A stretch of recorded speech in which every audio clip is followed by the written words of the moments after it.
Hello everyone, क्या हाल चाल आप लोग के? कैसे हैं? और हाउ इज द जोश? आप लोग का प्रिपरेशन कैसा हो रहा है? भैया एग्जाम इतना सामने आ गया तो अच्छा ही होना चाहिए। अरे बोलो हाँ कि ना? Let me know in the comment box, ठीक है ना, कि अभी तक आप लोग का जोश कैसा है। राइट? तो चलिए मैं सबसे पहले बताऊं कि भाई साहब ये तो आप लोगों को काम करना है, आप लोग करते रहोगे। इन टूडेज वीडियो हम लोग बहुत ज़्यादा एक इम्पॉर्टेंट पॉइंट को लेकर डिस्कस करने वाले हैं, ताकि आप लोग का जो एग्जाम हॉल का जो 3 घंटे का जो टाइम स्पेन है ना, बहुत अच्छे से स्मूथली और विद द क्या 100% एफिशिएंसी के साथ में कवर हो, और आप लोग अपना पूरा पूरा 100 मार्क्स का पेपर कंप्लीट कर सको।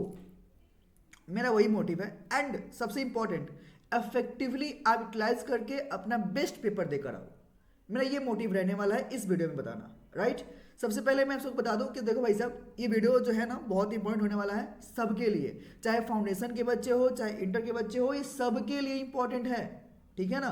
तो इस वीडियो को अपने सारे दोस्तों के साथ में शेयर कर लो and please watch till end, last तक वीडियो को पक्का से देखना। ये आपके एग्जाम के जो मार्क्स आएंगे ना, उसमें 4 से 5 मार्क को इंक्रीज कर देगा बाय फॉलोइंग दिस थिंग्स। ठीक है ना? तो चलिए एक एक करके बातों को लेके बात करते हैं। ठीक है ना? सबसे पहला देखो, मैं आपको बता दूं भाई साहब, जब एग्जाम में आप जा रहे हो ना, while writing the answer please properly formatting को फॉलो करो। It's a humble request. चाहे आपके अकाउंट्स है, चाहे आपके लॉ है, चाहे आपके कोई भी सब्जेक्ट का पेपर है, तो कृपया करके आपको अपना फॉर्मेटिंग का ध्यान रखना है। अगर आप जर्नल एंट्री पास करते हो तो जैसे जर्नल एंट्री का जो फॉर्मेट है, कृपया करके आपको इसका फॉलो करना चाहिए। पता है ना 5 कॉलम होता है जर्नल में, ठीक है ना? तो 5 कॉलम को प्रॉपरली फॉलो करो, और हाँ उसके नीचे में नरेशन पक्का से लिखो अगर कुछ नहीं बोला है तो। क्वेश्चन में ऐसा हो सकता है कि दे दे कि आप जस्ट एंट्री पास करो विदाउट गिविंग नरेशन, तब तो नरेशन मत देना। लेकिन अगर मांग रहा है तो आपको प्रॉपरली देना पड़ेगा। हाँ ऐसा पॉसिबिलिटी है कि वो लोग बोले कि नरेशन आप मत दो, तब मत दो, कोई दिक्कत नहीं है। लेकिन अगर कुछ नहीं बोला तो प्रॉपरली आपको लिख के देना पड़ेगा विद क्या? फॉर्मेटिंग। ट्रस्ट मी, फॉर्मेटिंग आपका जो मार्क्स है ना, ये या तो बना सकते हैं या तो बिगाड़ सकता है। इन सब चीज़ों को प्लीज़, बातें बहुत छोटी है बट इसका जो इफेक्ट है ना बहुत गहरा है। तो इस बात का आप लोग प्लीज़ ध्यान रखना, प्रॉपर फॉर्मेटिंग होना चाहिए। ठीक है? दूसरा important, shortcut is not allowed. पता ना आपको कि शॉर्टकट सिर्फ टीचर लिख सकता है, आप लोग टीचर नहीं हो। ठीक है ना? कि आप लोग भी अपना शॉर्टकट लेके आ गए, अपने मन से डाल के आ गए, मत करना। आप लोग पूरा पूरा सेंटेंस लिखना। Shortcut is not allowed for you guys. Shortcut से काम नहीं चलने वाला है। हाँ फॉर्मेटिंग में जो अमाउंट की जगह आप जो रुपीज वाला साइन देते हो, हाँ ये आप दे सकते हो, कोई दिक्कत की बात नहीं है। राइट? लेकिन लेकिन लेकिन अगर बाकी जो जो जो चीजें हैं आप लिख रहे हो ना, प्रॉपरली लिखना। बैलेंस का आप लोग BAL करके मत आना, प्रॉपरली BALANCE बैलेंस करना। मेरा बात समझ रहे हो? शॉर्टकट नहीं चलेगा। ओके चलिए जी, ठीक है। अगला बात, जब आप लोग आंसर लिख रहे हो ना, तो मार्जिन का पेपर में ध्यान रखना। मार्जिन का प्लीज पेपर में ध्यान रखना। मतलब क्या? जैसे कि मान लो ये हमारे पास में पेपर है, तो आपको ध्यान ये रखना है कि भाई साहब देखो, आपके कॉपी के left margin and out suggest right margin दोनों आपका होना चाहिए। देख पा रहे हो क्या? ये आपका दोनों होना चाहिए। देख पा रहे हो? प्रॉपर आपको प्रॉपर मार्जिन इस तरह से होना चाहिए। अगला इंपॉर्टेंट, जब ये आपका मार्जिन रहने वाला है तो please don't write anything on the margin. ऊपर जो आपके पास स्पेस है, राइट, इस मार्जिन के ऊपर कुछ भी मत लिखो। जो भी लिखना है इस मार्जिन के अंदर में लिखो, इसके बाहर आपका नहीं जाना चाहिए। राइट? प्रॉपरली अगर ये आप फॉलो करते हो ना, तो आपका प्रॉपरली आंसर देखने में एक इज्जतदार और अच्छा लगेगा। तो इस चीज को प्रॉपरली फॉलो करना। भैया आप तो देखो तो लेफ्ट में ठीक है, राइट में क्यों बोल रहे हो? भाई साहब राइट में छोड़ो ना, मैं बोल रहा हूं ना, ये सेम चीज मैंने एग्जाम में अपना फॉलो किया था। भैया ऐसे आप देने से क्या फायदा है? भाई साहब एग्जामिनर के पास जगह रहेगा स्टेप मार्किंग, मार्क्स को ऐड करने, बाकी चीजें करने में। अगर उसको कुछ भी अपना लिखना है तो कहाँ लिखेगा? अगर पूरा आप यहां तक लिख के ये पूरा भर के आ गए तो उसको आपने कहां पे जगह दिया? समझ पा रहे हो? तो प्लीज इस तरह से आप चीजों को ध्यान रखना कि लेफ्ट मार्जिन राइट मार्जिन दोनों में छोड़ना, एंड प्लीज इस बीच में प्रॉपरली आपको लिखना है। ठीक है भैया? इसके साथ ही साथ मैं आपको एक और चीज बोलूंगा, क्या भैया प्रॉपर इंडेंटिंग करो। क्या भैया प्रॉपर इंडेंटिंग करो। What is indenting? अरे नंबरिंग। जब मान लो आप जब क्वेश्चन पेपर का आंसर दे रहे हो, ये मैंने आपके लिए मार्जिन ड्रॉ किया, राइट। पहला साथ में मैं आपको यहाँ पे एक और बात बोलता हूँ भैया। क्या मान लो मैं आंसर लिख रहा हूँ, आंसर टू क्वेश्चन नंबर 1 का ए, राइट। आपने किया और यहाँ पर प्रॉपर्ली अंडरलाइन डाल दिया। तो पहला बात, आपका जो क्वेश्चन जिसका आंसर आप लिख रहे हो, ये प्लीज आपको मिडिल ऑफ द पेज होना चाहिए, या अगर हो तो अगर है तो 2 बार लिख लो।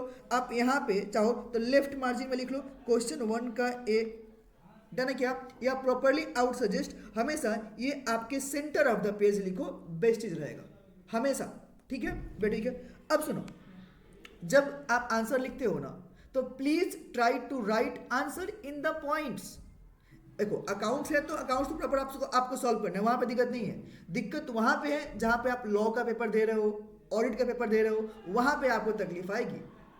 समझ पा रहे हो क्या? तो वहां पे कृपया करके आप इस चीज को फॉलो करो, राइट। एंड हाँ, लॉ का पेपर, ऑडिट के पेपर, हमेशा आपका जो आंसर रहना चाहिए वो प्रॉपर पॉइंट में होना चाहिए, डन है क्या? मान लो जैसे मैं लिखा शुरू करता हूँ, मान लो मैंने पॉइंट नंबर 1, मैंने पॉइंट नंबर 1 लिखा, यहाँ शुरू किया, डन है क्या? मैंने यहाँ से लिखना शुरू किया, देख पा रहे हो क्या? इसी तरह से जाएगा मेरा प्रॉपरली, एकदम लाइन थोड़ा भी आगे पीछे नहीं होगा। हाँ, ये जगह जो है, ये जो जगह है आपके पास में प्रॉपर खाली छूटना चाहिए, ये नहीं कि इसी में भी लिखना शुरू कर दिए, हाँ कि ना, ताकि जो आपका वैल्यूअर है ना वो प्रॉपरली इस चीज को देख पाए कि भाई साहब आपने जो जगह छोड़ा है, और सुनो ना, उसको दिखे कि आपका कितना पॉइंट लिखा हुआ है, उसको ये चीज दिखना चाहिए ना। समझ पा रहे हो क्या? आपने यहीं पे, यहाँ पे आपने आपने आपने कांड क्या किया कि आपने ना यहाँ पे भी भर दिया। अब सोचो, अब फिर आपने लिखा पॉइंट नंबर 2, फिर लिखा पॉइंट नंबर 3, हाँ कि ना? ऐसे गलती मत करना कृपया करके, जो मेरा बात है तो इसको फॉलो करना, और ये प्रॉपर जगह छोड़ना ताकि उसको जगह मिले, उसको दिखे, इजिली दिखे, ठीक है ना? मतलब कि आप उसको जब आंसर ऑफर कर रहे हो ना, उसको प्रॉपर यार बच्चे ने मतलब प्रॉपरली अंडरस्टैंडिंग है, सही से सब चीज को दिखाया है, राइट। बेस हो ना, अगर मान लो 3 है, इसका कुछ सब पार्ट्स हुआ तो कोई नहीं, इसे मान लो मैं अगर मैं यहाँ पे लिख रहा हूँ 3 नंबर पॉइंट, मैं यहाँ पे लिख रहा हूँ, डन है क्या, राइट। यहाँ पे आ गया पॉइंट नंबर ए, तो पॉइंट नंबर ए यहाँ से रहेगा, तो ए का लिखा आउट यहाँ से चलेगा, ए का जो मैं लिखा आउट यहाँ से चलेगा, डन है क्या भैया? और आ गया तो ए का 1 तो यहाँ से लिखो। समझ पा रहे क्या? तो कृपया करके ये चीजें आपको ध्यान में रखनी चाहिए while writing the answer, it will help you like anything. और आपका जब लिखोगे ना तो आपको देख के खुद आंसर लगेगा यार गजब। समझ पा रहे हो क्या?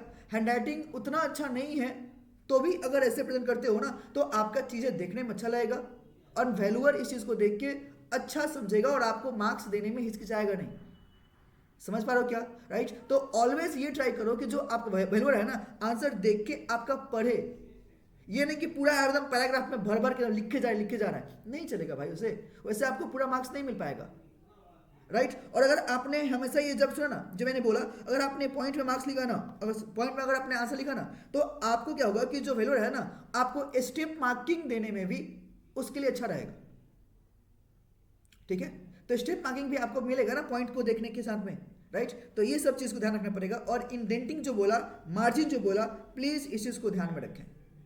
अगला एक और बात मैं बता दूं, जब आप आंसर लिख रहे हो ना तो एक चीज का और ध्यान रखना भैया, क्या ध्यान रखना है? और ध्यान वो ये रखना है कि जब आप नया क्वेश्चन स्टार्ट करो ना तो हमेशा फ्रेश पेज से स्टार्ट करो, ये नहीं कि लास्ट का यहाँ पे चैलेंज बचा हुआ है ना, हम यहीं से लिखना शुरू कर दिए, मत करना।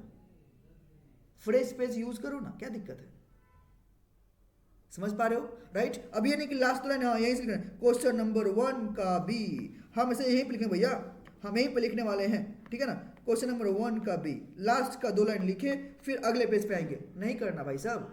फ्रेश पेज है, पीटीओ लिख दो, आगे बढ़ जाओ, कोई दिक्कत की बात नहीं है, डन। तो ये बेसिक पॉइंट है जो प्लीज ये सब चीजें आपको माइंड में रखनी चाहिए व्हाइल राइटिंग द आंसर। और इवन मैं आपको बोलूंगा कि अगर अभी आपके पास में 3-4 दिन का टाइम है, हाँ के ना, आज 6 तारीख है, 7, 8, 9, 10, 11 से सी का एग्जाम है, 12 से आप लोग का एग्जाम है फाउंडेशन का, डन है क्या? तो उससे पहले जब अगर आप कोई मॉक टेस्ट प्रिपेयर कर रहे हो ना, तो please follow this things, please follow करो, आपको इसका बहुत अच्छा रिजल्ट मिलेगा, ठीक है ना। तो 3-4 दिन में अगर आपने ऐसे लिखने का प्रैक्टिस कर लिया ना तो ये आपको बहुत ज़्यादा हेल्प करेगा। ठीक है भैया, आगे बोलो। अगला जो मेरा पॉइंट है जो मुझे आपके सामने देखना है भाई, कौन सा थ्योरी आंसर जो मैंने बोले कौन सा, राइट इन पॉइंट्स, हाँ कि ना, जिसमें आपको स्टेप आगे मिलने में बहुत ज़्यादा हेल्प करेगा। अगला है, देखो भाई साहब, अभी जो आपके पास में 3-4 दिन है, ये मैं बहुत इंपॉर्टेंट बात बोलना चाह रहा हूँ भाई, क्या रिटेन प्रैक्टिस अभी आप जितना हो सके उतना करो। जितने क्वेश्चंस मिलते हैं, जो जो मिलते हैं, अकाउंट्स के हैं, लॉ के हैं, डायरेक्ट क्वेश्चन है, इनडायरेक्ट क्वेश्चन है, सबको प्रैक्टिस करो। और लिख लिख के सिर्फ कॉपी ना देखो मत, हाँ ये हमको आता है, ये गया है, यहाँ गया, ये वहां गया, नहीं चाहिए मुझे। प्रॉपर्ली लिख लिख के प्रैक्टिस करो, अपना हाथ चलना चाहिए।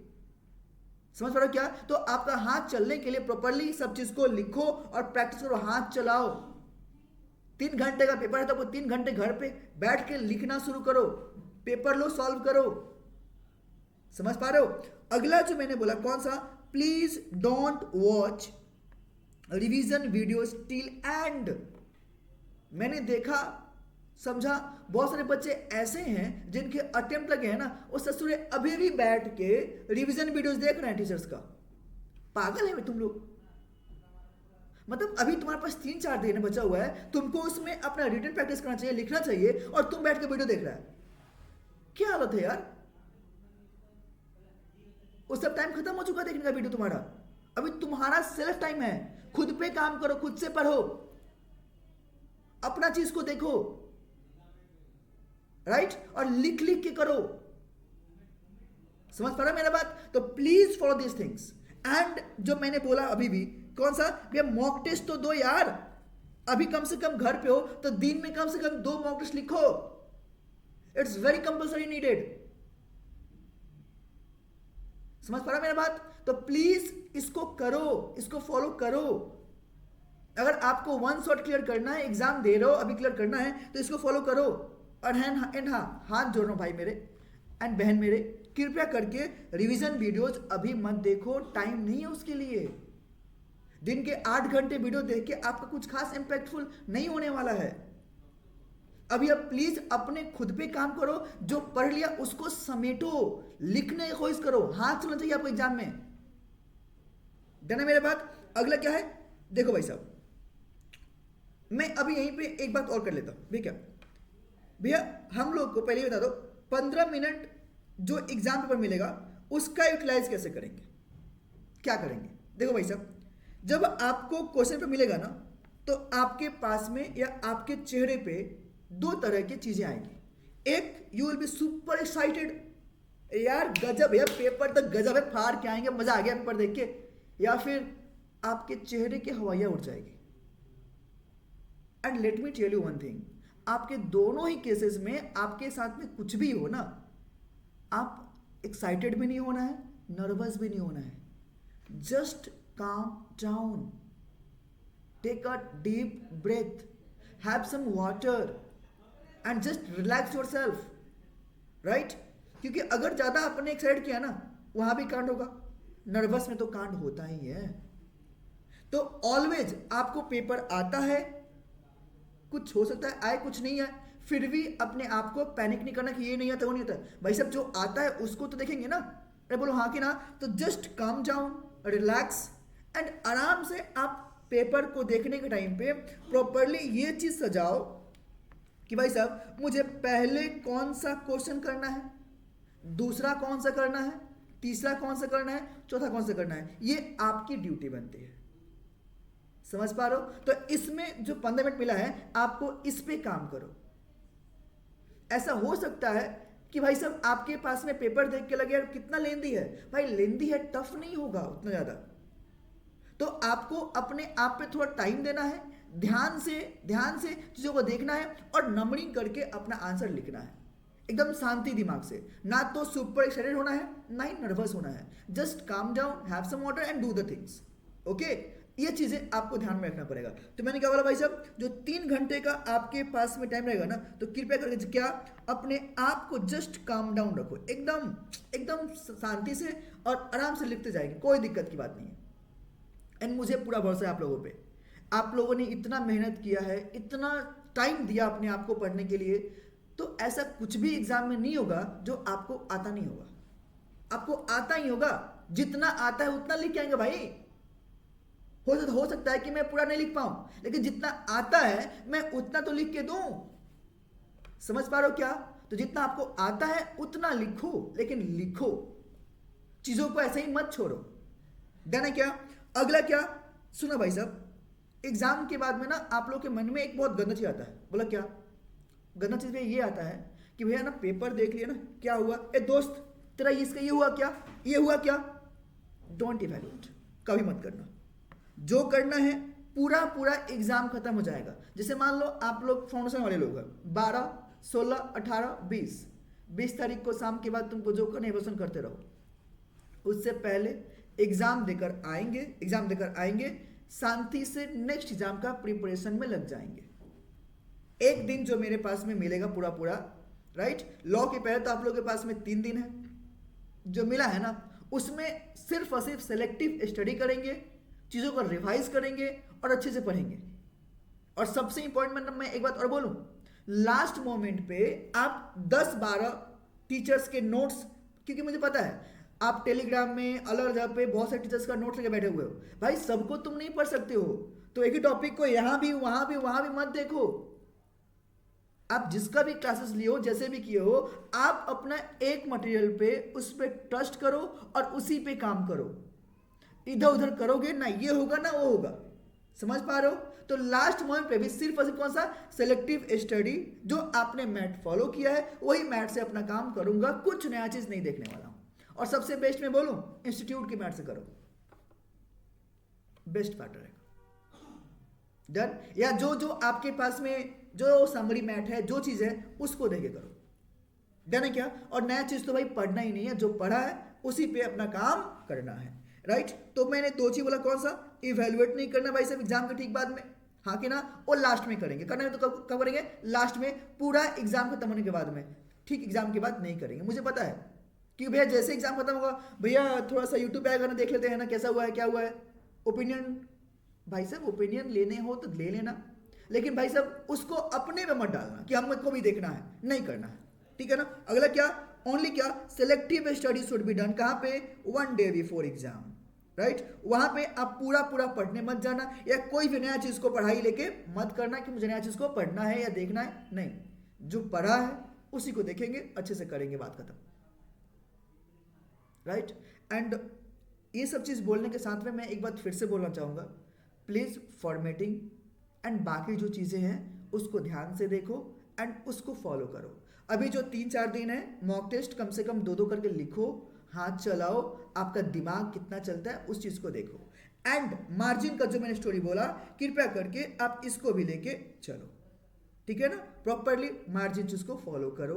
अकाउंट्स के जो नॉर्मली फॉर्मेटिंग है आपके, चाहे पीएल हो, चाहे बैलेंस शीट हो, चाहे जो भी स्टेटमेंट आप बनाते हो, राइट, उन सबको उसी स्टेटमेंट के अंदर में काम करना है। बात समझ पाए? और ये जो मैंने खास कर जो मैंने बोला, this is for the theoretical papers, जो आपको फॉलो करना चाहिए। डन है मेरा बात, right? And left margin, right margin, जैसे मैंने बात किया, ध्यान रखना इसको, ओके? एंड इंडेंटिंग जो बोला, कृपया करके इसमें कांट मत करना, फाइन? तो ये सब चीजें हैं। एंड जस्ट आप लोग अपना एग्जाम अच्छे से दो, give your best. And I know आप लोगों ने इतना टाइम दिया है, इतना अच्छे से पढ़ाई किया है, तो रिजल्ट अच्छा ही होगा, ओके? एंड ये वीडियो अगर आप लोग अच्छा लगे तो अपने दोस्तों के साथ पूरा शेयर कर लो। And thank you so much अगर आपने लास्ट तक देखा है तो, ओके? तो चलिए मिलते हैं फिर नेक्स्ट वीडियो में। Till then take care and bye bye. And हाँ, ऑल द वेरी बेस्ट। आप लोग एकदम एग्जाम 4 के आओगे, अच्छे से दो, एग्जाम के बाद फिर बात करेंगे, ठीक है ना? चलिए मिलते हैं फिर नेक्स्ट वीडियो में। Till then take care and once again bye bye.